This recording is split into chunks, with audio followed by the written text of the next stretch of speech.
What's going on, you guys? Welcome back to EP09. So we're going to start this one off with another physique update from Carlos Thomas Jr.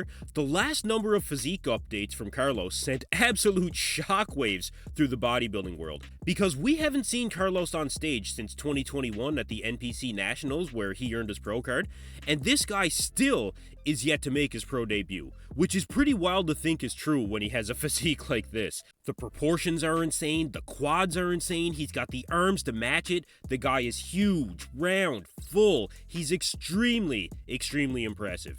Carlos unfortunately had to drop out of the 2023 New York Pro, where he was the heavy favorite to come in and win the show, but that was due to health concerns surrounding ulcerative colitis. But he's been back to training, and it looks like he really hasn't missed a beat from a physique standpoint. I mean, what is this guy really missing at this point?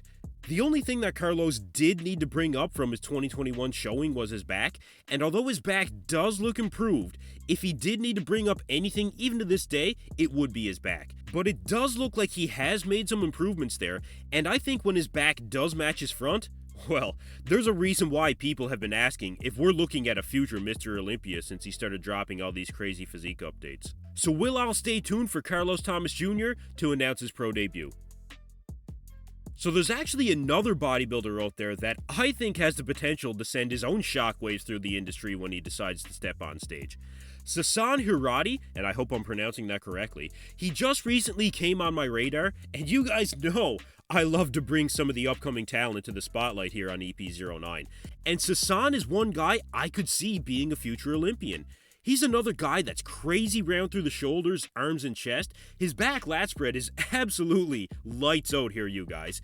And for an off-season condition to see striations in the legs and the overall level of vascularity, you just can't help but be impressed. Now, Sassan has no plans to compete until 2024, which I think is kind of unfortunate for us bodybuilding fans. But then again, 2024 is not really that far away, relatively speaking. I think the legs could use a bit more size to really balance out his physique. I'd actually like to see the best of both worlds, where he does a show and then really gets that increase in muscle mass after hitting a rebound phase. But either way, when he decides to make his pro debut, I think some heads are really going to turn. Now, another guy that is definitely going to turn some heads at this next show is GoodVito, Vitaly Agulnikov. Now, GoodVito is currently about 11 weeks out of his next competition. He's actually planning on doing two competitions coming up, the Europa and the Yamamoto Cup. But even for a pro debut, this guy is in the running to win the show. He's actually in the running to win both shows. Now, another guy that's also doing the Yamamoto Cup is Regan Grimes. And Regan is a really big name in bodybuilding, so GoodVito can really make a statement at that show, especially if he wins both the Europa and the Yamamoto. Now, from a size standpoint, I think GoodVito can pretty much hang with anyone out there, if not dwarf them completely. And he's still looking crazy wide from the back at this far out of the show, about 11 weeks or so. He's crazy round through the quads, his midsection is really dialing in, the crunch down abs is such a better look for him in the front double. I think it really improves the look of his X-frame, and I mentioned that in previous videos. So, with about 11 weeks to go, it looks like Chris Aceto has him on the right track to bring his best look to the stage that we've seen so far. And there's no getting around it. This is going to be a very impressive pro debut, one of the most anticipated pro debuts of the 2023 season. So we'll continue to follow GoodVito as he continues to diet down.